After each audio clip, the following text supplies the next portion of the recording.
राधानगरी बुद्रुकचा आमदार प्रकाश आंबेडकर हे त्यांची 2 वेळा ते आमदार झालेले आहेत. हं. 2014 आणि 2019. बरोबर. 2024ला हं. त्यांची म्हणजे हॅट्रिक व्हायला पाहिजे. हं. काय आणि होणार 100% त्यात काय वाद नाही.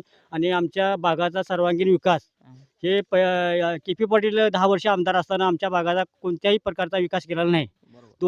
266 कोटीचा बोर्ड लावून हां.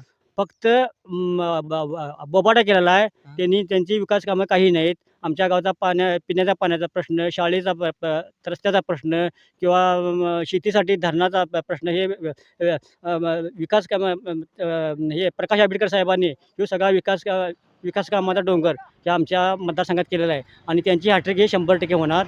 प्रकाश आंबेडकर हे निवडून येणार. किती आणि के.पी. पाटील साहेबांना माझं एक म्हणजे सांगणार तुम्ही किती बी ताण येणार धनुष्यबाण.